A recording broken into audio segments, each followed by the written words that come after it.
La noche del 19 de marzo de 2009, la Ciudad de México dormía ajena al sismo que estaba ocurriendo en uno de sus barrios más exclusivos. En una operación quirúrgica ejecutada por el ejército mexicano, un hombre joven, de apariencia educada y que no se ajustaba al estereotipo del sicario, fue capturado.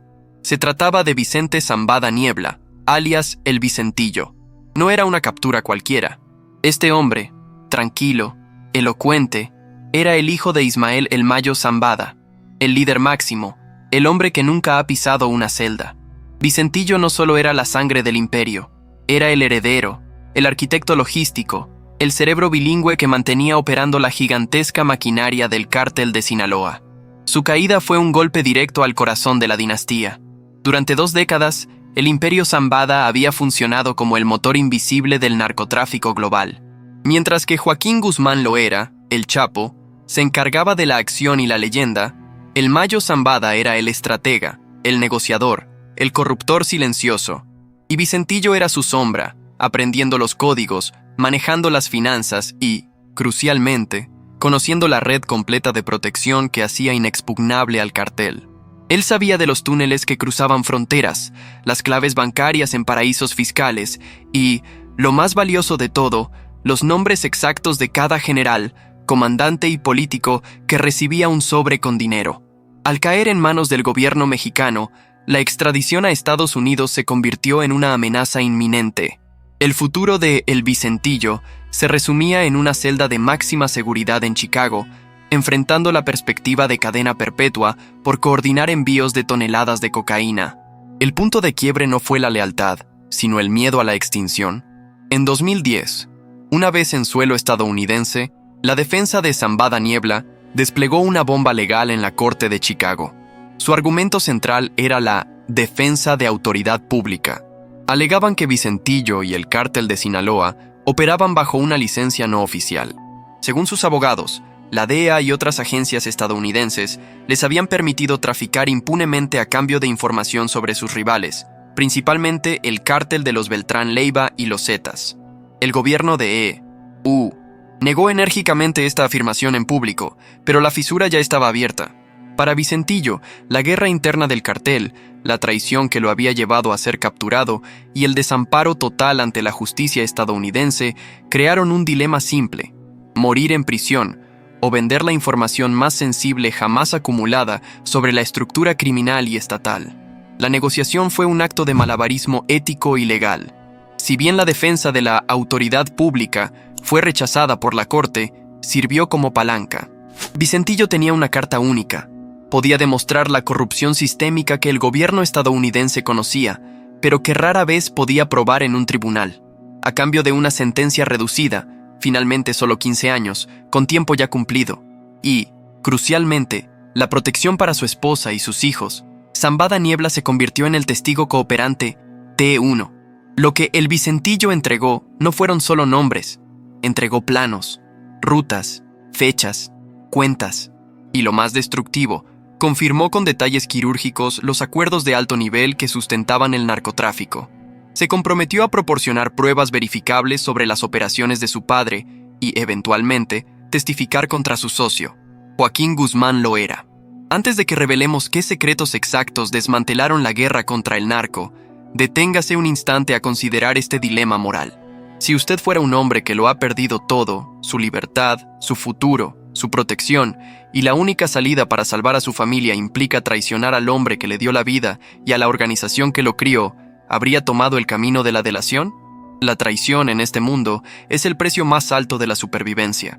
Pausa y comenta si, ante la amenaza de cadena perpetua, la lealtad es un lujo que uno puede permitirse. El contenido de la delación de Vicente Zambada Niebla cambió para siempre la guerra contra el narco porque no solo confirmó la colusión, sino que probó la complicidad de las agencias de seguridad mexicanas con el cártel de Sinaloa. Vicentillo no solo testificó que entregaron millones de dólares al general Guillermo Galván Galván, entonces secretario de la Defensa Nacional, Sedena, sino que detalló cómo el cártel de Sinaloa utilizaba helicópteros del gobierno para transportar droga o cómo oficiales de la Policía Federal brindaban protección en tierra a sus caravanas. Sus archivos desclasificados revelaron que el cartel pagaba a funcionarios de la Subprocuraduría de Investigación Especializada en Delincuencia Organizada, CIEDO, para obtener listas de testigos protegidos y así eliminarlos antes de que pudieran declarar. Su testimonio crucial fue durante el juicio de El Chapo Guzmán en 2019. Ante un jurado estupefacto, Vicentillo explicó la estructura interna, cómo Chapo ordenaba ejecuciones directas y cómo los sobornos ascendían al nivel de la oficina de la Presidencia de México, con pagos que superaban los $100 millones. Lo más importante, gracias a su conocimiento como operador logístico, la DEA y la Fiscalía lograron por primera vez mapear la ruta global del dinero, rastreando activos en Asia, Europa y Sudamérica. Dejó de ser una cacería de capos para convertirse en una desintegración financiera. Las consecuencias inmediatas de la cooperación de Zambada Niebla fueron devastadoras. Su testimonio fue un factor decisivo en la condena de El Chapo a cadena perpetua en Estados Unidos.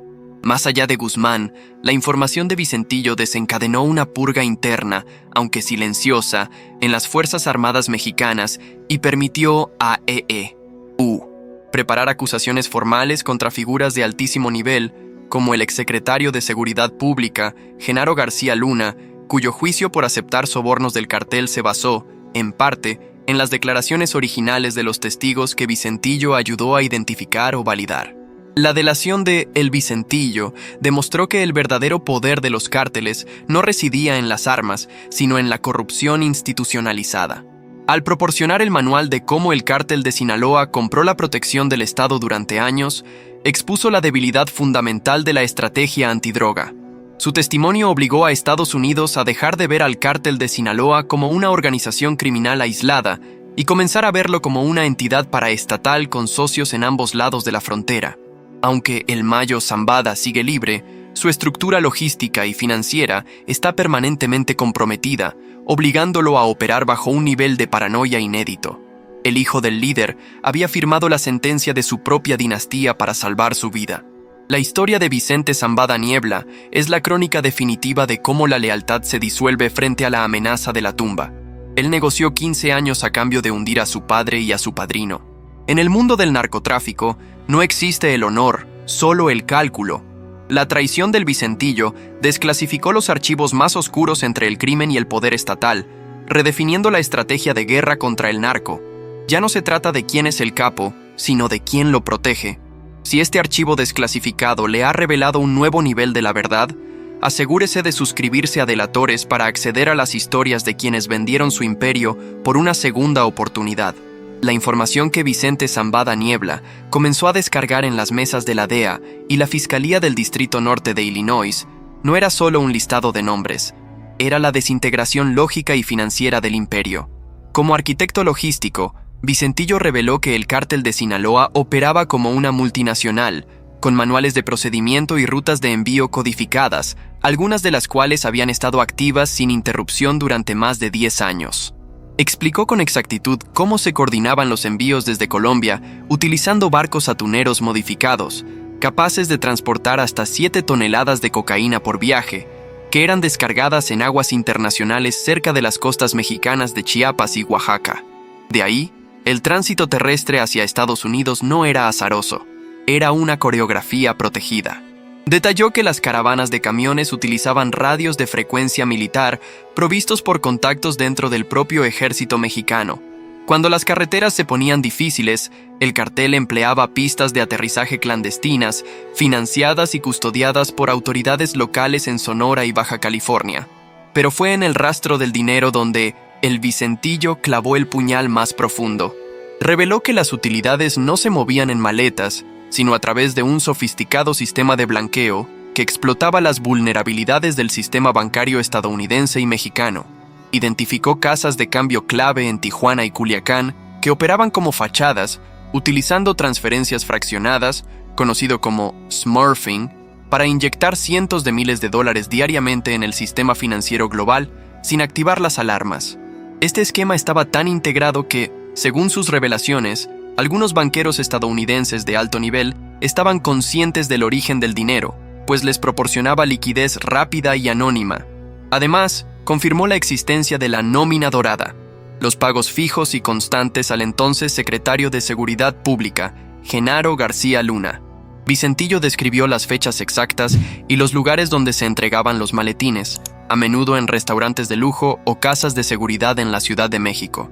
Esta confirmación fue oro puro para la justicia estadounidense, ya que permitió a los fiscales consolidar el expediente contra García Luna, un hombre que fue la cara pública de la lucha antidroga en México. La confesión de Vicentillo no solo apuntó a la corrupción en México, sino que demostró hasta qué punto la inteligencia estadounidense había tolerado la operación de Sinaloa a cambio de la destrucción de grupos rivales como los Zetas, tal como él había alegado en su defensa original. La cacería desatada a raíz de sus declaraciones fue metódica y brutal. Una vez que las agencias federales estadounidenses lograron verificar las coordenadas y los nombres proporcionados, se inició una serie de operativos quirúrgicos.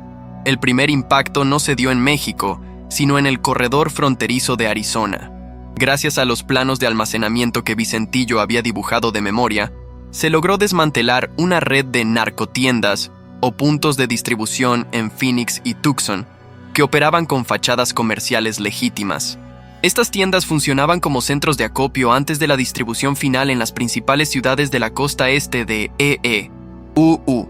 Su información también llevó directamente a la captura de varios mandos intermedios del cártel de Sinaloa que aún se sentían seguros bajo el paraguas de El Mayo Zambada, hombres que manejaban la logística de transporte marítimo en Manzanillo y Puerto Vallarta, cayeron en operativos coordinados, desbaratando la cadena de suministro en el Pacífico. El mensaje fue claro para la cúpula.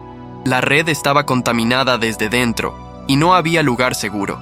La consecuencia más profunda de la delación fue la fractura total de la confianza dentro del propio cártel de Sinaloa.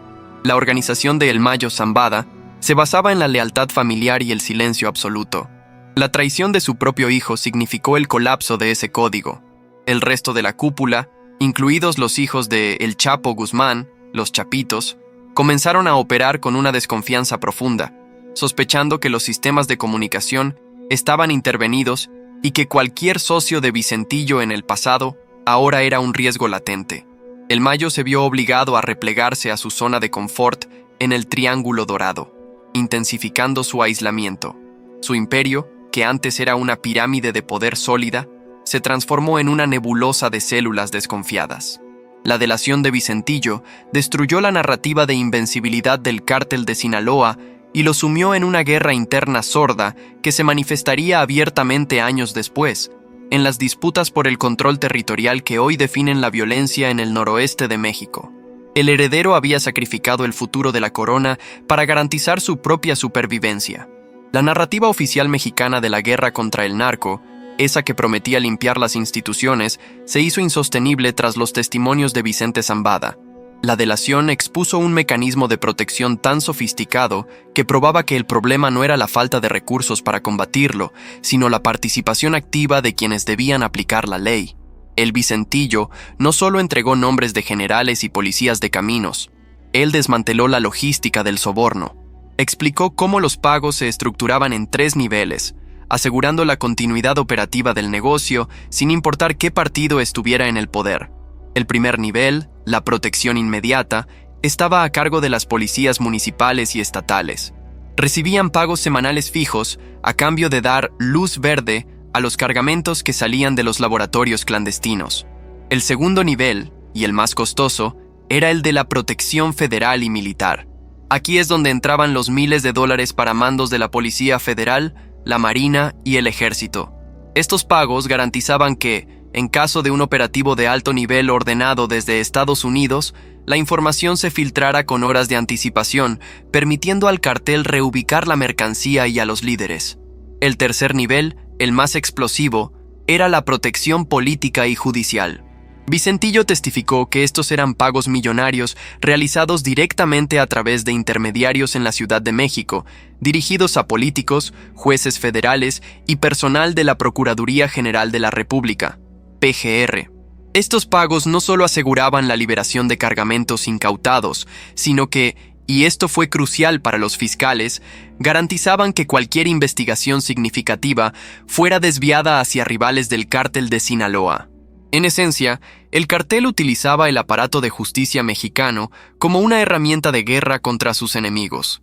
Esta colaboración estatal, descrita con precisión por el heredero de Zambada, permitió a Sinaloa florecer mientras sus competidores eran diezmados por operativos federales dirigidos por la misma gente que estaba en la nómina de El Mayo.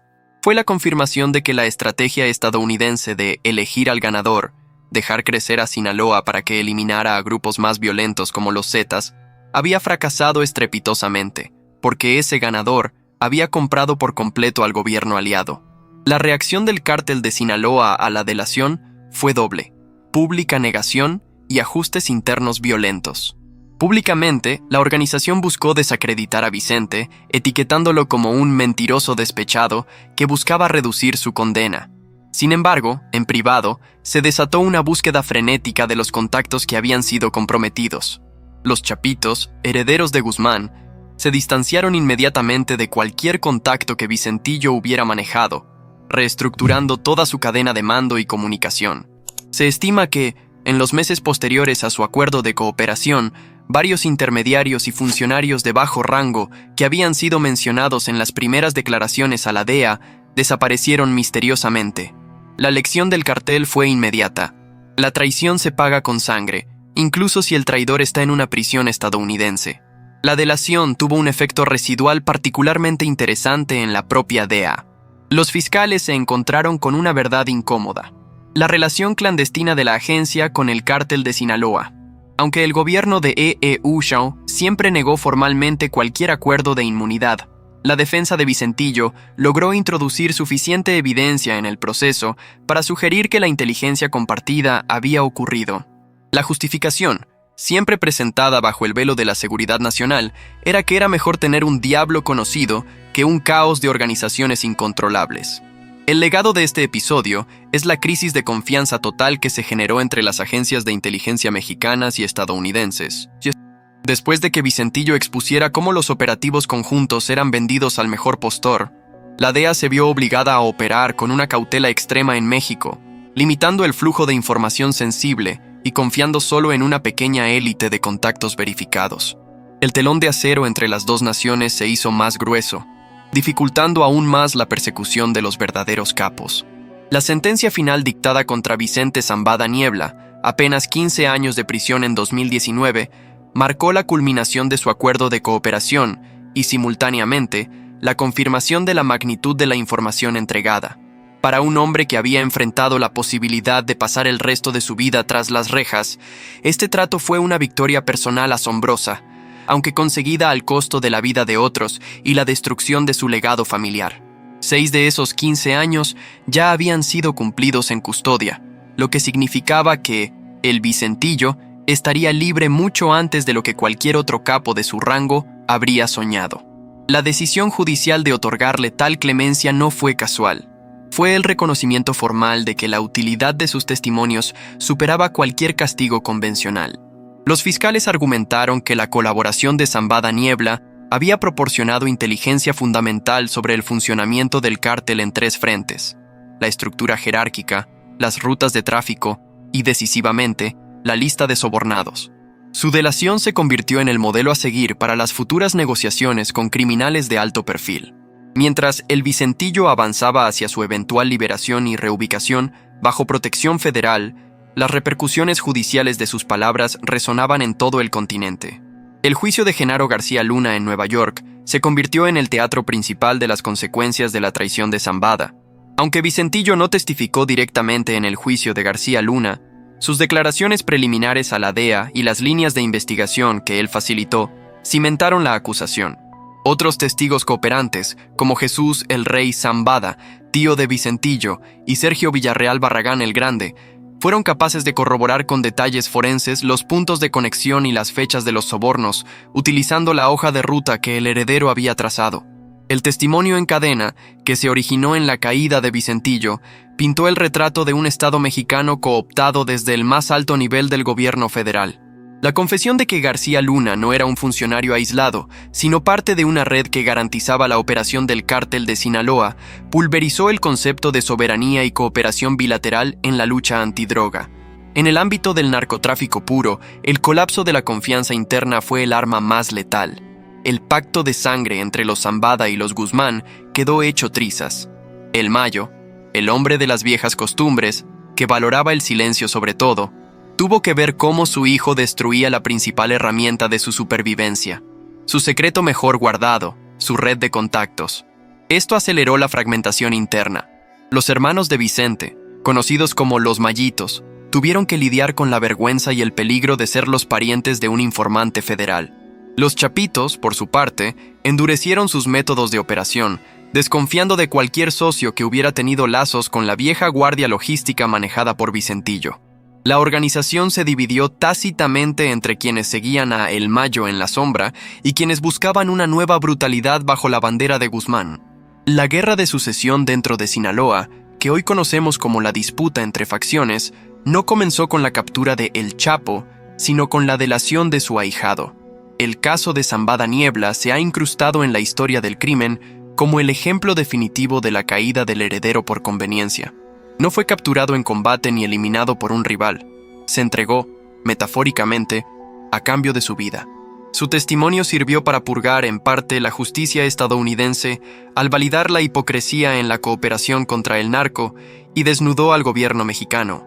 La paradoja final es que el hombre que sabía cómo hacer funcionar el cártel global fue el único capaz de mostrar cómo desmantelarlo. Su libertad es la prueba tangible de que en el mundo criminal la información es la moneda más valiosa y que la sangre no siempre es más espesa que la cadena perpetua. El drama de la traición de Vicente Zambada Niebla tiene una resonancia que va más allá de los tribunales de Chicago. Es una profunda reflexión sobre la ética del crimen organizado y la naturaleza humana. Durante años, el cártel de Sinaloa se vendió a sí mismo bajo la égida de ciertos valores: respeto a la jerarquía, lealtad a la familia, el código de silencio y la promesa de protección económica a los suyos. Estos eran los pilares que supuestamente diferenciaban a Sinaloa de la crueldad desorganizada de otros grupos como los Zetas. Pero la captura del Vicentillo desmoronó ese mito. Demostró que, cuando la amenaza es la extinción personal y la cadena perpetua, el código se rompe. La lealtad, ese concepto tan venerado en la cultura del narcotráfico, se reveló como un lujo que solo pueden permitirse quienes no están directamente en la mira del poder federal estadounidense. Para la Fiscalía de Illinois, la colaboración de Vicentillo fue un triunfo de la estrategia legal. Demostraron que el factor de disuasión más efectivo contra los grandes capos no es la muerte, sino la amenaza de la prisión de por vida, aislados y sin contacto con la fortuna que amasaron. Esta amenaza, combinada con la oferta de protección para sus seres queridos, resultó ser la receta perfecta para abrir la caja de Pandora. En el mundo del narcotráfico, la traición es vista como la mayor abominación, el pecado capital. Un hombre puede ordenar 100 ejecuciones o torturar rivales y aún así mantener cierto respeto dentro de la organización. Pero aquel que canta a las autoridades es marcado de por vida, no solo él, sino su descendencia. La ironía para Vicentillo es que para salvar a su esposa e hijos de una vida de venganzas y exilios, tuvo que mancharlos con el estigma de la delación. El dilema de Zambada Niebla es el dilema de todo líder criminal capturado en territorio hostil. Mantener la lealtad a un padre, a una organización que ya no puede protegerte y enfrentar la extinción en una celda de concreto por 50 años. O romper todo juramento de sangre y código, desmantelar un imperio, a cambio de ver crecer a tus hijos y asegurar tu propia libertad antes de los 50 años? Esta no es solo una elección legal, es una elección existencial. El precio que se paga no es solo el de la vergüenza, sino la condena a vivir el resto de la vida bajo una identidad falsa, mirando por encima del hombro, sabiendo que miles de hombres, muchos de ellos asesinos profesionales, lo buscan por haber roto el código supremo. Si usted estuviera en ese banquillo, enfrentando la frialdad de la justicia estadounidense, la traición como única moneda de cambio, ¿habría entregado a su padre y a su padrino por la promesa de volver a ser un hombre libre? ¿La lealtad a un imperio criminal vale más que su vida y la seguridad de su familia? El impacto psicológico en la estructura de Sinaloa tras esta traición es incalculable. La delación de Vicentillo no solo produjo información, sino que generó una ola expansiva de desconfianza. El Mayo Zambada, ya anciano y acosado, tuvo que enfrentarse a la certeza de que el hombre que había criado para sucederlo había pasado los últimos años de su condena revelando cómo capturarlo y cómo capturar a toda su red de protección. El colapso de la organización, no fue un acto violento, sino una erosión lenta, basada en el miedo de sus operadores a ser los siguientes en la lista de nombres entregados. La promesa central del acuerdo de Vicentillo con la Fiscalía no era solo cooperar, sino proporcionar detalles técnicos que hicieran imposibles denegar las acusaciones contra los líderes del cártel y sus protectores gubernamentales. La información más destructiva giró en torno a la infraestructura del tráfico aéreo y terrestre que operaba en la frontera de Sonora y Arizona, una de las principales puertas de entrada de narcóticos a Estados Unidos. Zambada Niebla reveló que el cártel de Sinaloa no solo utilizaba avionetas Cessna para cruzar la frontera, sino que tenía ingenieros trabajando para modificar aeronaves comerciales pequeñas, aumentando su autonomía y capacidad de carga. Explicó que las claves de comunicación para coordinar el cruce aéreo eran cambiadas cada 72 horas, y proporcionó los algoritmos que generaban esas claves, permitiendo a la DEA interceptar futuros vuelos. Esto condujo directamente a la incautación de más de 10 toneladas de cocaína en el primer año de su colaboración, mercancía que, gracias a su ayuda, fue interceptada antes de que saliera de territorio mexicano o justo al cruzar la línea internacional. A nivel de sobornos, el Vicentillo fue forense. Explicó cómo se organizaba la logística del dinero en efectivo para García Luna, revelando que el monto inicial del soborno que garantizaba la protección federal a su padre y a El Chapo era de $3 millones mensuales, suma que se ajustaba al alza si el volumen de tráfico aumentaba. Describió el sistema de mensajería interna que se usaba para confirmar la recepción del dinero, códigos cifrados en mensajes de texto que él mismo había ayudado a diseñar. Uno de los detalles más perjudiciales fue su descripción de la reunión en el Hotel Sheraton Four Points en la Ciudad de México, donde se negociaban los términos de las entregas de efectivo a mandos militares. Vicentillo no solo identificó a los militares presentes, sino que detalló el método para camuflar los maletines dentro de vehículos diplomáticos o con permisos especiales de Sedena para evitar los retenes carreteros. Esta información no era simple chisme. Eran detalles operativos verificables que la Fiscalía pudo cruzar con registros de llamadas, movimientos bancarios y bitácoras de viaje de los funcionarios implicados. Además, Zambada Niebla destapó la red de falsificación de documentos que permitía a la cúpula del cártel moverse libremente. Reveló la ubicación de una imprenta clandestina en Guadalajara, donde se fabricaban pasaportes, visas y credenciales de elector de alta calidad, a menudo con la complicidad de empleados del registro civil. Este sistema le permitía a El Mayo, Zambada, mantener su legendaria invisibilidad, ya que siempre disponía de identidades nuevas e imposibles de rastrear por métodos convencionales. La imprenta fue desmantelada meses después de la delación. La delación de Vicente Zambada, en resumen, no fue una declaración emotiva, fue la entrega de un manual operativo completo del cártel de Sinaloa, desde la compra de la materia prima en la selva colombiana hasta la distribución final en las calles de Chicago.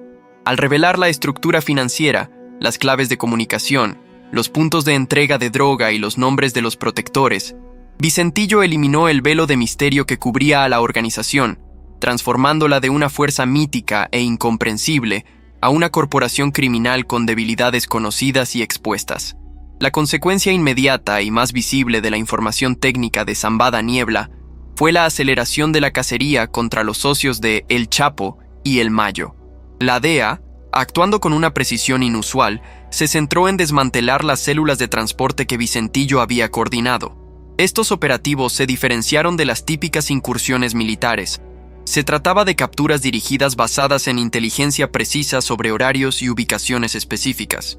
En el puerto de Manzanillo, un punto neurálgico para la entrada de precursores químicos de Asia, la información de Vicentillo permitió la identificación de los inspectores aduanales clave que estaban en la nómina.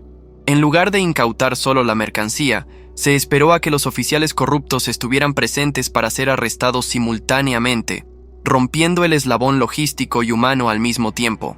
Esta táctica de decapitación quirúrgica demostró la calidad del mapa que Zambada había proporcionado. No solo sabía dónde estaba la droga, sino quién la estaba dejando pasar. Otro golpe contundente se ejecutó en la región de Culiacán. Vicentillo había revelado el esquema exacto de los laboratorios clandestinos que producían fentanilo y metanfetaminas. Explicó que estos laboratorios, camuflados en granjas remotas, rotaban su ubicación cada pocos meses para evitar ser detectados. Al proporcionar los criterios que usaba el cartel para elegir las nuevas ubicaciones, proximidad a pozos de agua y fácil acceso a rutas secundarias, la DEA y la Marina Mexicana pudieron adelantarse a la reubicación, realizando incursiones masivas que destruyeron la capacidad de producción química en varios valles de Sinaloa. La guerra de las drogas se convirtió, gracias a su testimonio, en una guerra de infraestructura. La revelación de la red de protección política, sin embargo, desencadenó una cacería aún más delicada. El gobierno de Estados Unidos, armado con los detalles proporcionados por Vicentillo y corroborados por otros, inició un proceso discreto de limpieza de sus propias fuentes y contactos en México. Agentes de la DEA y otras agencias de inteligencia tuvieron que revisar meticulosamente sus colaboradores, buscando a aquellos que habían sido financiados simultáneamente por el cártel de Sinaloa. Esto generó un ambiente de profunda paranoia dentro de la propia cooperación binacional, donde la pregunta ya no era ¿quién es el criminal?, sino ¿quién de nuestros aliados está en la nómina del cartel? La cacería más mediática, por supuesto, fue la de El Chapo Guzmán. Aunque el líder ya había sido capturado una vez, la información detallada de Vicentillo sobre las casas de seguridad, las frecuencias de comunicación y la paranoia de Guzmán fueron esenciales durante la segunda persecución. Él ofreció detalles íntimos sobre la rutina de su padrino, información que solo podía venir de alguien que había crecido dentro de la familia. El testimonio de Zambada Niebla puso fin a la era del capo intocable.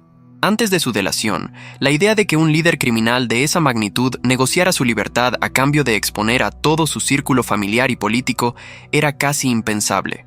Su caso sentó un precedente escalofriante para otros capos. No importa qué tan alto estés o cuánta seguridad tengas, si caes en suelo estadounidense, la supervivencia personal se impondrá sobre cualquier código. La cacería resultante no solo buscaba arrestos, buscaba desmantelar el mito, probando que, al final, la traición es la ley suprema del narcotráfico. El colapso del cártel de Sinaloa, inducido por la delación de Vicente Zambada, no fue una implosión dramática, sino una lenta necrosis de su sistema nervioso central. La organización de Ismael El Mayo Zambada siempre se había distinguido por su estabilidad, contrastando con la volatilidad de sus rivales. Esta estabilidad se basaba en dos pilares: la capacidad de corromper a gran escala sin ser detectado y la existencia de una línea de sucesión clara, encarnada por Vicentillo.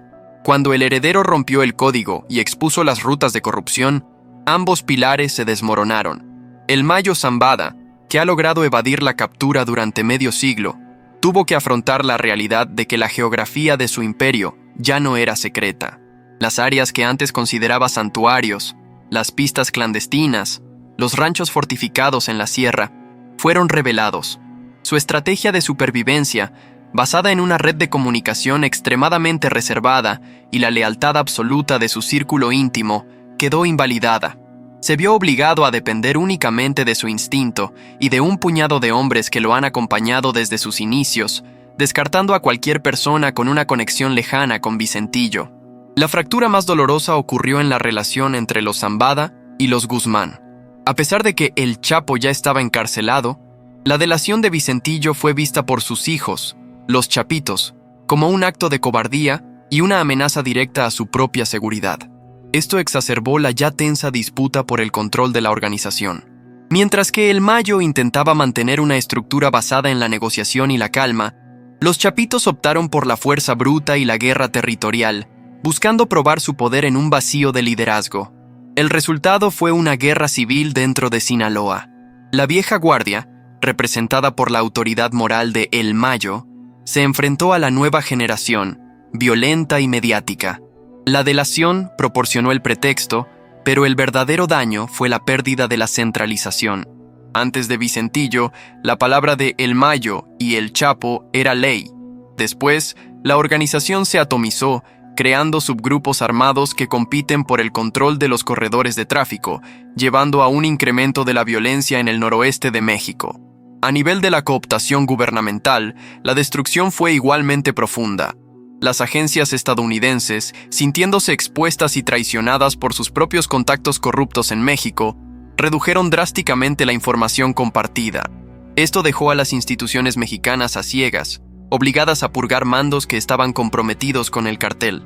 El juicio de García Luna fue el epítome de este colapso. Ver a un exsecretario de Seguridad Pública de México ser juzgado en Estados Unidos, con base en el testimonio de narcotraficantes que él mismo supuestamente perseguía, fue la prueba definitiva del nivel de infiltración y del fracaso de la soberanía mexicana en la lucha contra el crimen organizado. El caso de Vicentillo no solo aceleró la caída de individuos, sino que redefinió el entendimiento del Cártel de Sinaloa. Ya no es una entidad monolítica, sino una federación de células en conflicto, debilitada en su logística financiera y operativa, y con un profundo trauma de desconfianza que lo llevará años superar. El heredero había vendido los planos del castillo, y el enemigo, por primera vez, sabía exactamente